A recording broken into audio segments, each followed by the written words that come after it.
So, dharma, artha, kama, moksha, these are considered the four goals of human society. You see, everyone in this world is very much interested, mainly in today's day and age, if you see, there people are interested in sense enjoyment. That is kama.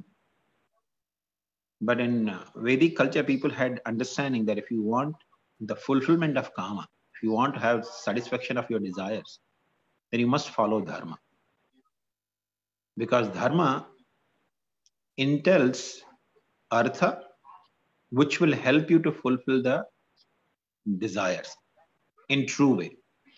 Nowadays, people think if I somehow that by hook and crook get money, then my karma will be satisfied. Then I can utilize that artha for karma. So I don't have to follow dharma for any purpose. No, because I can get artha, I can get money or finances even without following dharma. No.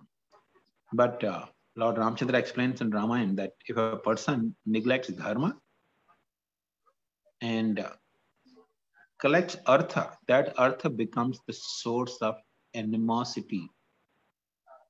Just imagine if a person has a lot of wealth, but everyone around him is inimical towards him. His own family members are inimical towards him. What is the use of that artha? Even if he has wealth, everybody around him is inimical. That is not real enjoyment. But if you have, wealth and you have friends and relatives who love you, then that wealth actually becomes some meaningful. You can actually enjoy that. But because people try to collect artha without following dharma, that artha becomes the source of animosity. And therefore, the person who has enemies around him must be always fearful. So even though the person has artha, but there is no kama. Nowadays, people think kama means simply, if I can satisfy the desire for eating and sex, that's all. That's a very gross or animalistic way of thinking of enjoyment. In the Vedic culture, people had, lot of different ways of enjoyment. I remember, a few years back, and I was in Minneapolis. So I was in some devotee's home, and this devotee, had television on, and there was some song going on, Hindi song going on. So, and I know Hindi very well, but I couldn't understand what that song was all about. I said, what is this song? What is the meaning? Can you tell me the meaning of this song? He said, Prabhu, don't worry about the meaning. This song is not for understanding the meaning, but it's just for enjoying, just dance. This song is mainly for, just enjoying. I said, wow, no understanding, simply enjoying. So that is the animalistic way of enjoyment, without any understanding, because at least it should give some sense of satisfaction. So because the modern civilization, the standard of enjoyment has degraded so much, people don't really care for dharma because they have not experienced or seen what really karma means, what really karma, the real fulfillment of karma actually is. It's not dependent on just having economics in place. It's very much dependent on dharma. And Lord Ramchandra also explains in Ramayana, if a person neglects dharma for artha, if he neglects dharma, the artha will bring animosity. But if a person neglects dharma in sense of kama, while fulfilling the desires, then that entails a person go to hellish planets. Now, say for example, kama or satisfaction of the senses. What is this pandemic that's going on for last almost year or 8-9 months? This is nothing but kama neglecting the dharma. Any animal, any living creature I want, I can eat, I can experiment to eat. and then you invite all the pandemics, invite all the diseases or germs which live in those animals within your own body. So therefore, Lord Ramchandra explains the kama creates the hellish situation if it's neglected, if it is indulged in neglecting dharma.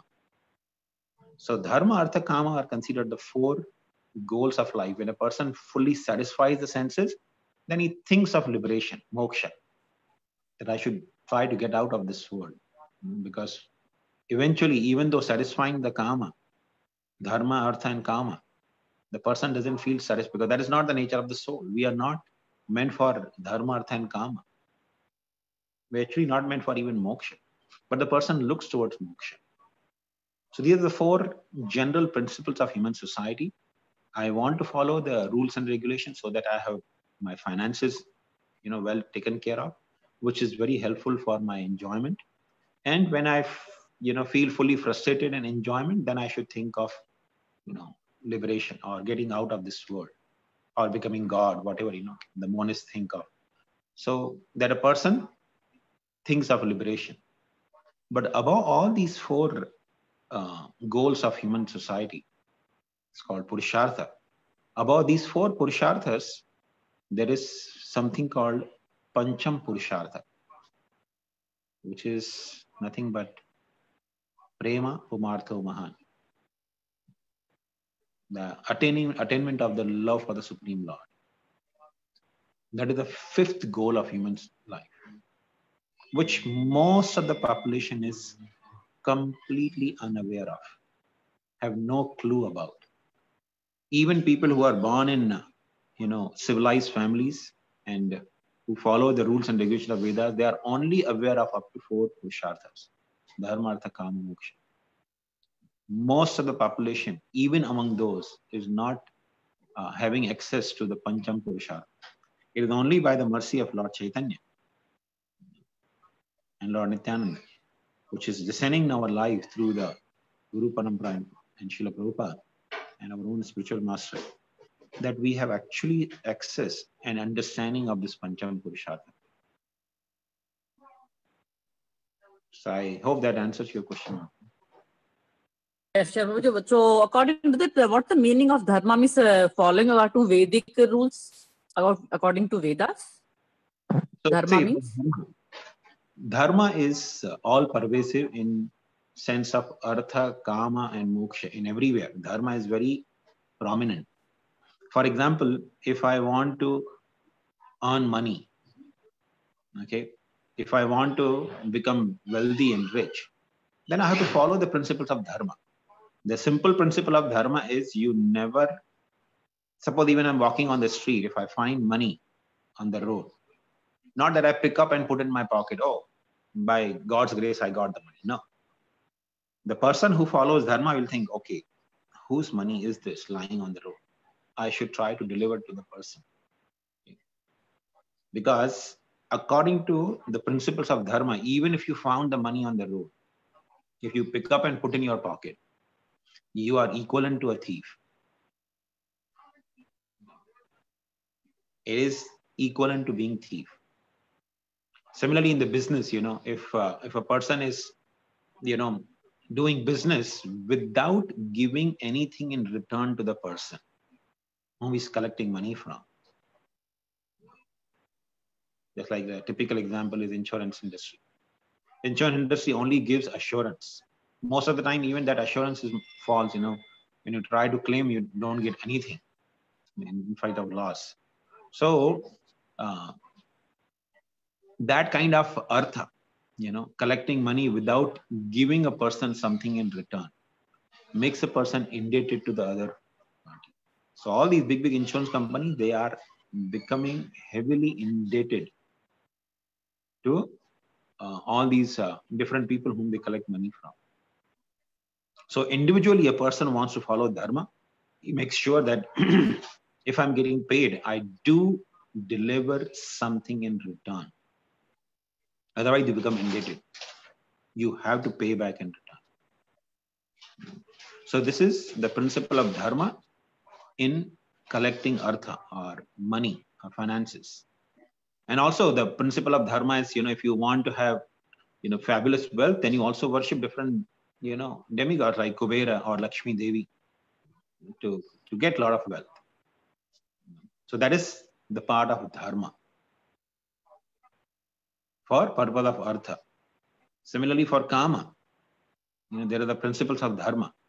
If I want to say enjoy, sex, then I have to have the ties of marriage life. Neglecting the ties of marriage is kama without dharma.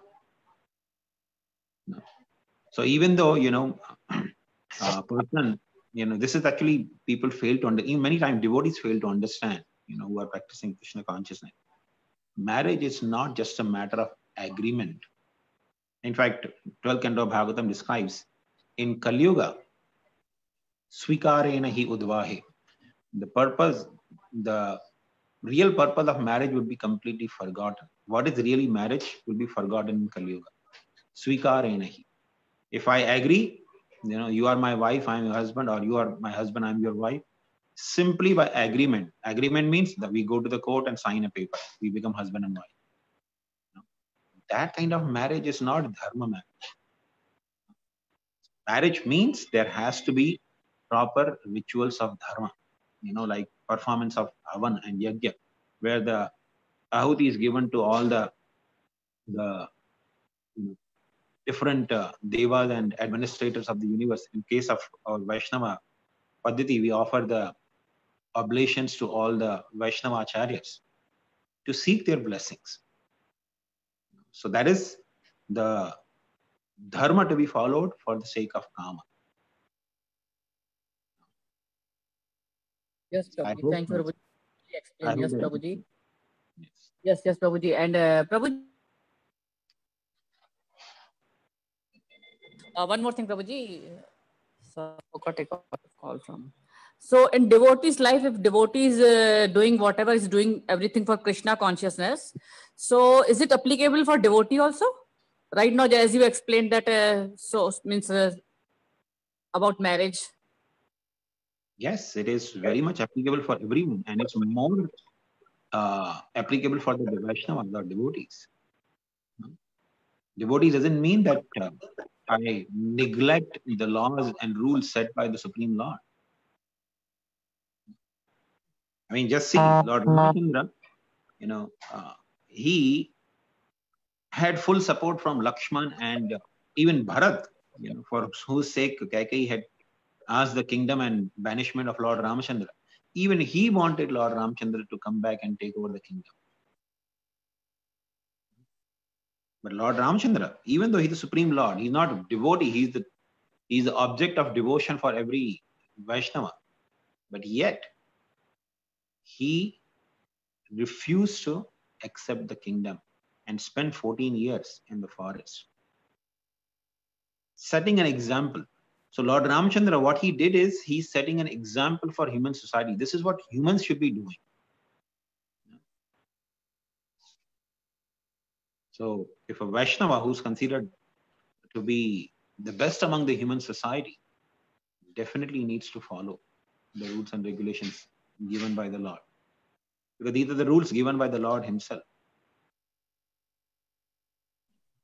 And of course, Vaishnava is not obliged to follow all these rules and regulations, but Vaishnava does follow these rules and regulations to set an example. Unless it is required for the service of the Lord, the Vaishnava will rigidly follow these rules. If it is required for the service of the Lord, then the Vaishnava will be willing to neglect all the rules and regulations, no matter how important they may be.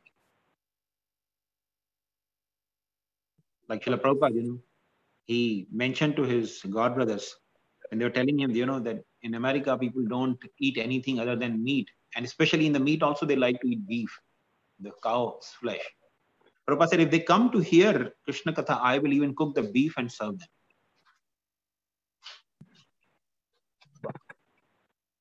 Just imagine, not that Prabhupada ever cooked beef and served, but this was Prabhupada's mood. If they come for the sake of serving Krishna, for the sake of spreading his message, I don't mind even doing that.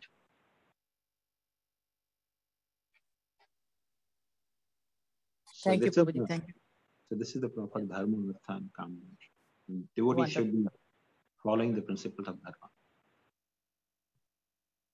Okay. Thank you, Prabhuji. Yeah, thank you, Prabhuji. Tamila Mataji, you can ask question. Thank you. Hare Krishna Prabhu, Dandavats Pranam. I'm reading Bhagavad Gita now, and I have few questions.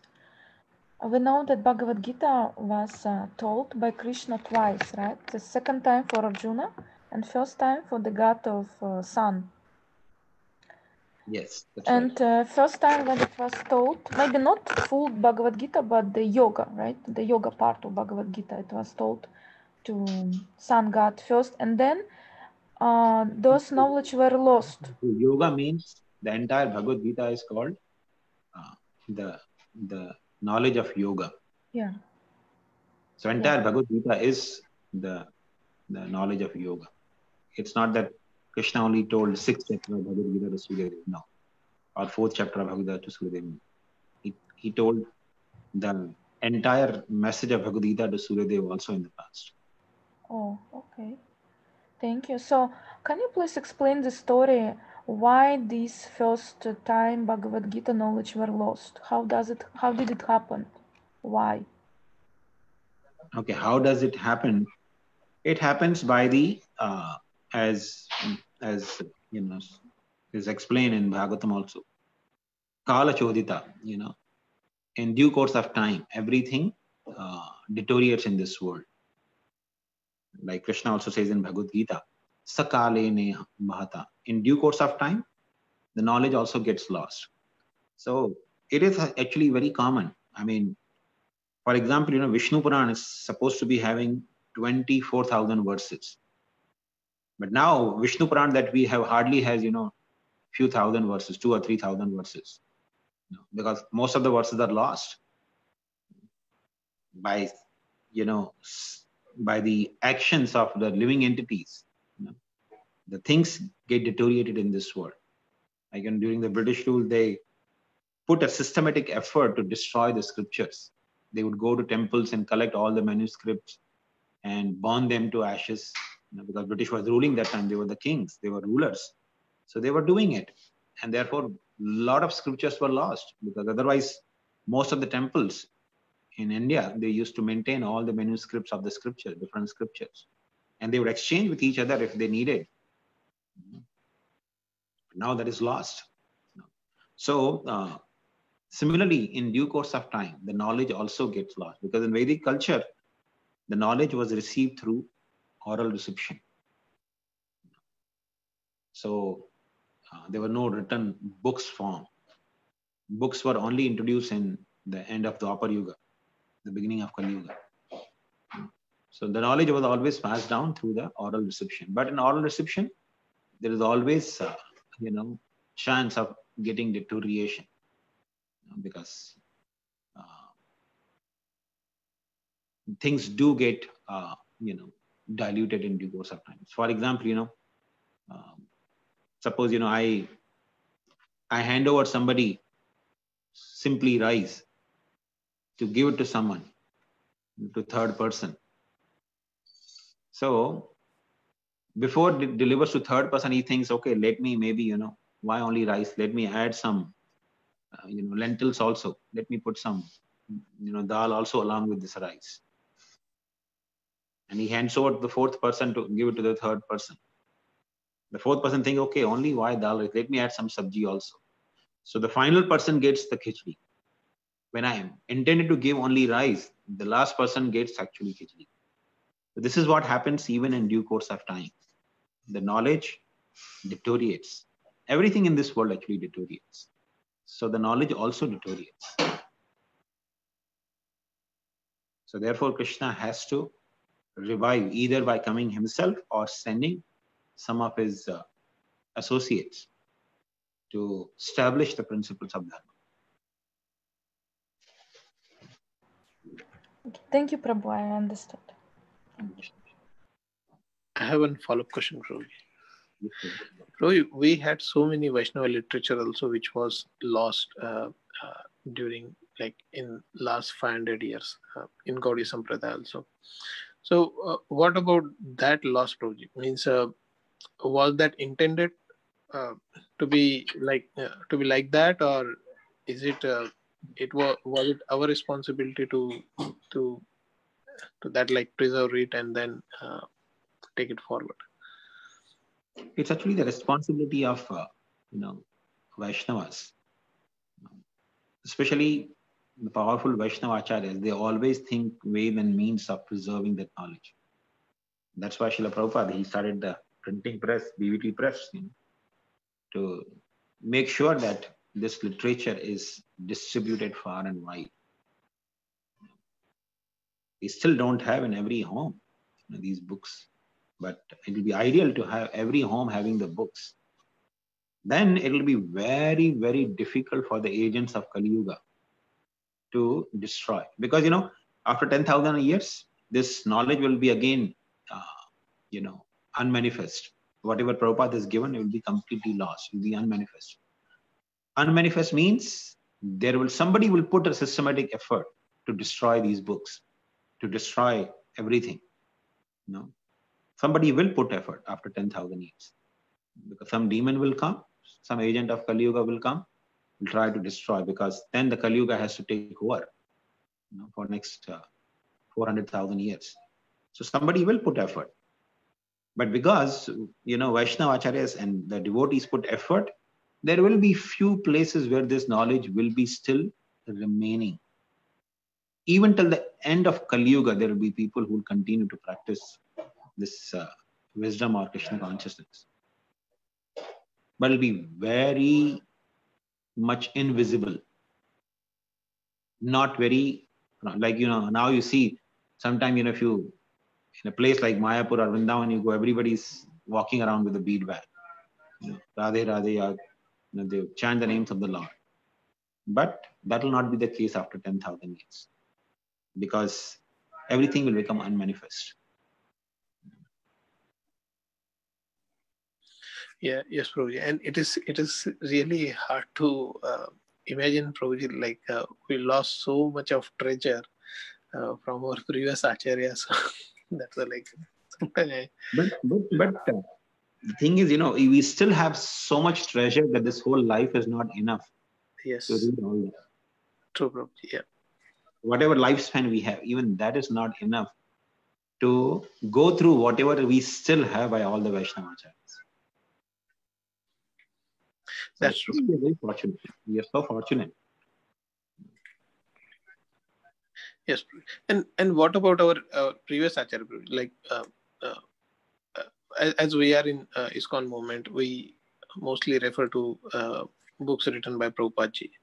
But what about propagating books from Bhaktivedanta Saraswati Thakur or Bhaktivinoda Thakur ji? So we are not officially distributing it, but what about them preserving like those books? We see many comment. Sorry, Prabhuji. Yeah. Go ahead, Prabhu. Go ahead. Finish your question. We see commentaries from like His Holiness Bhanuswami Maharaj is doing that work, like translating those books into English and publishing it. But distribution of that is not far and wide, so it is only limited to Vaishnava community. So what about that, Prabhuji? Means Okay, so yes, that's also the responsibility of Vaishnavas, but I think it is on individual, like Vijay Prabhu has taken on himself to try to distribute even those literatures.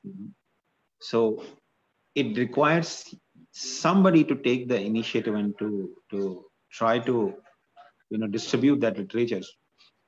But actually, Prabhupada's books that you have, if you take for example, Srimad Bhagavatam or Bhagavad Gita or Chaitanya Charitamrita, you are not being deprived of all the wisdom that other Vaishnava acharyas have given. In fact, I did some time back, a lot of comparison. I was reading Bhagavad Gita, Prabhupada's Bhagavad Gita. I was reading along with Baldev Vidya Bhushan's commentary on Bhagavad Gita, and also Sarat Darshani, the commentary by Vishnu Chakri Thakur. And you see, Prabhupada's Bhagavad Gita is so much inclusive of, especially the commentary of Baldev Vidyabhushan, and also a lot portion from Sararth Darshini commentary as well. And as I said, I've been reading now 10th canto of Bhagavatam. I've been reading Prabhupada's purports from the first volume and Vishwanath Chakravarti Thakur's commentary. I find practically verbatim repeating. Prabhupada is repeating along with his own realizations the words of Vishwanath Chakravarti Thakur. So it's not that we are missing anything. No. Prabhupada has given even the commentary of the Vaishnava Acharyas, like Srila Bhaktivedanta Thakur, Vishwanath Chakravarti Thakur, Baldev Vidyabhushan, Sridhar Swami. How many times we see in Bhagavatam or in different places Prabhupada says, Sridhar Swami says like this, Jiva Goswami says like this. So, Yes. So Prabhupada has taken a lot of pain to give us the essence from all those commentaries, which is very much necessary for our Krishna consciousness. Yeah, Prabhuji, true. Yes. Thanks a lot, Prabhuji. So even just preserving Prabhupada's books in one way will actually be preserving all the Vaishnava Acharya's commentary. But if we can, have resources and ability to preserve even those Vaishnava literature, there'll be actually a great service. So that in the end of Kali Yuga, when Lord Kalki comes, these literatures can be actually very much used by the Lord and his devotees. Yeah, Prabhuji, I feel like these are like treasures. Actually, we are fortunate that we are just at the beginning of this golden age. Lord Chaitanya appeared just 500 years ago. Just imagine what struggle must be for the Vaishnavas after 10,000 years when the things are disappearing. It'll be like a losing game. Yeah.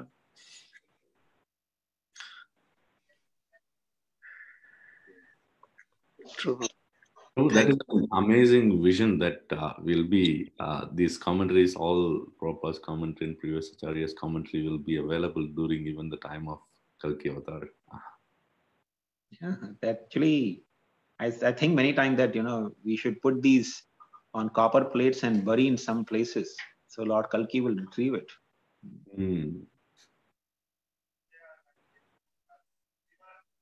True, Prabhuji. Next project.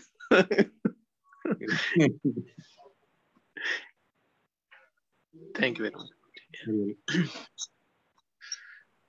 Prabhuji, we have 6 minutes and 3 more questions are there to cover. So we can take maybe question whatever we can take. Okay, Prabhuji. So Sudhir Sakhi Mataji has 2 questions and 1 from Pawan Bhakti Mataji. I will note it down, Prabhuji. I have a hard stop at 8, so I will just note down those questions and then, if possible, we'll take it tomorrow. Yeah. Okay. Sudhir Sakhi Mataji, you can ask question. Hare Krishna, Prabhuji. Dandvat Pranam. Jai Srila Prabhupada. Prabhuji, today in our Chaitanya Bhagavat reading, we read about something like interchanging Lord Chaitanya's name with Gauranga name in the book names. So I wanted to know, both are Lord's names, they are non-different. How can we understand that? Mati, I didn't really get the question. Could you? Like Chaitanya Bhagavat, changing that to Gaur Bhagavat, one cannot concoct by changing that. Something was written like that. So I wanted to understand what is the import of that. I mean, Chaitanya or Gaura is the name of the Supreme Lord, Shri Chaitanya Mahaprabhu. So when you say Chaitanya Bhagavat or Gaur Bhagavat, there is absolutely no difference.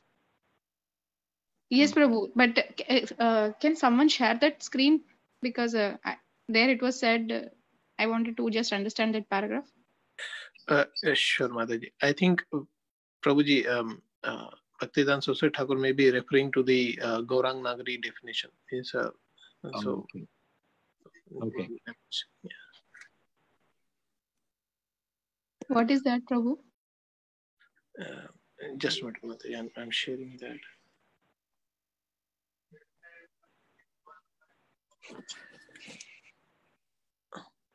So this one, Prabhuji.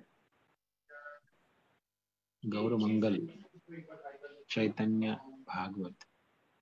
Okay. Those who are Acheta Shaya or devoid of spiritual consciousness should not think that they can contaminate the teachings of Lord Gauranga simply by replacing Chaitanya Mangal with Gaura Mangal, or Chaitanya Bhagavat with Gaur Bhagavat, Chaitanya Charitamrita with Gauranga Charitamrita, or Chaitanya Chandrodaya with Gaura Chandrodaya. Okay. So those who are, and for this is in Gaudila, the Lord had accepted the name Shri Krishna Chaitanya in order to awaken the propensity of materialistic people who are a Chaitanya, devoid of spiritual consciousness, to develop their Chaitanya Dharma in the form of cultivating Krishna consciousness. He also induced people who aspired for liberation to engage. Okay, so yeah, this is very much because of the lot of Upper Sampradayas were prominent at that time. So Bhaktivedanta Thakur is referring to those Upper Sampradayas. Yeah, so Gauranga Nagaris were the people, at that time who, preferred the name of Gaura, which is nothing wrong in that, but they had also a lot of concocted philosophy around, Lord Gauranga is a playboy of Navadvip, like Krishna is the playboy of Vrindavan. So Gauranga Mahaprabhu is the playboy of Navadvip. So he goes and performs the pastime with the young girls in Navadvip. That was mainly for the purpose of indulging in illicit sex. That was their whole idea, these Gauranagaris. So therefore, although there's nothing wrong if you say the Chaitanya Charitamrita is not different from Gaur Charitamrita, but Bhaktisiddhanta Thakur is emphasizing that we should not be changing anything. What Vaishnava Acharyas have given, simply accept as it is. Because change is one of the disease which deteriorates everything, as we discussed now also. The changes, even though it may be slight change, thinking instead of rice, let me give rice and dal. That change itself will create deterioration of the knowledge. So we don't have to change anything. If you want to write something, Gaur Charitam, write your own book, but don't change Vaishnava Acharya's books. Accept as it is. So this is something very crucial lesson. Prabhupada was also very much emphatic on this point. He told especially his Western disciples, he said, you Westerners have disease of change. You don't want to continue with the same thing. You want to have change and unnecessary change. Because sometimes devotees will, tell Prabhupada that let's change this, let's change that. Prabhupada said, Prabhupada actually make a proverb also. Change means rascal. So actually that is so appropriate. The change of body means the living entity is actually a rascal because he wants to continue changing the body. The real, the real human being is one who doesn't aspire for a change of the body, or change of, for example, even if I'm not happy with, whatever circumstances Krishna has placed me in to practice Krishna consciousness, I am always looking for some change. That means there is something wrong in the consciousness. So change is something which is detrimental. We shouldn't be changing anything, especially the Vaishnava Acharya's literature. That should be accepted as it is.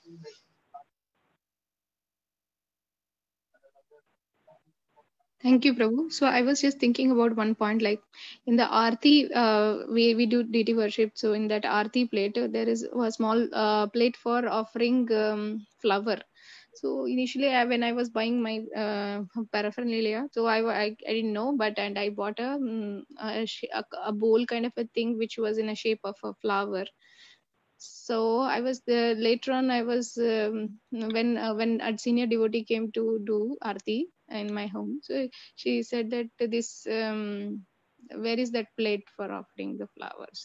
So I was thinking, is it so particular that that only particular paraphernalia has to be used, that particular thing only, or even that small change is also not allowed? So I really didn't understand what was the shape of, you say plate shape was in the Like a shape flower of cup, it was like a flower cup instead of a plate for offering flower in the arti. I think that should be okay. There shouldn't be a problem. But So when we talk about change, how much, what is the extent, and what exactly change we should not be? okay, so on this, there is a universal principle. The Vaishnavas sometimes do adjust the things.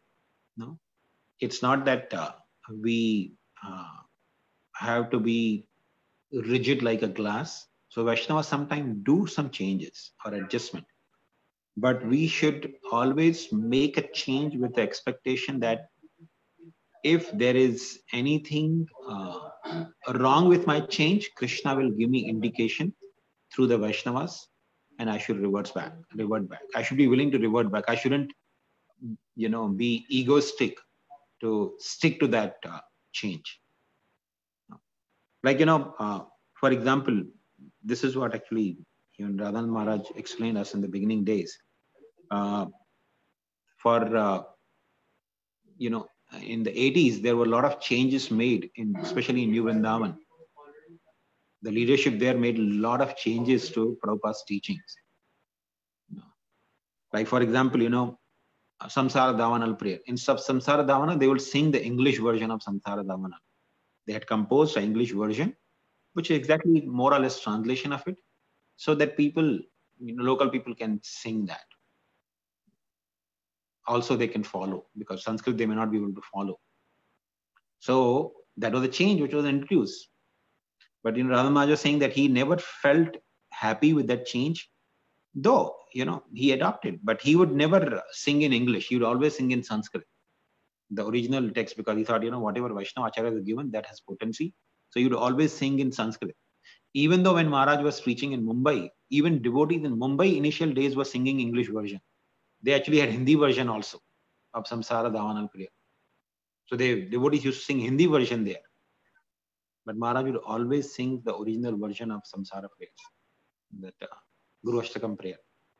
So eventually, in due course of time, whatever changes were introduced in New Vrindavan, Krishna made it very clear that these changes are not acceptable. But the leadership was not willing to accept that. And then the natural consequence of leadership was, demolished in one way. And even now, and actually, all the devotees went through so much pain and hardship just because the leadership did not accept the simple, humble indication from Krishna that these changes are not acceptable. So, devotees do make changes, not that they don't make slight changes to adjust according to time, place, and circumstances. But devotees, whoever is introducing a change, should know that if the change is not approved by Krishna, Krishna will give me indication through the Vaishnavas, and I should be willing to accept it. Take a humble position and accept that my change was actually wrong introduction. It shouldn't be done. Thank you so much, Prabhuji. Yeah. So I think with this we can stop here. Yes, Prabhu. Thank you very much, everyone.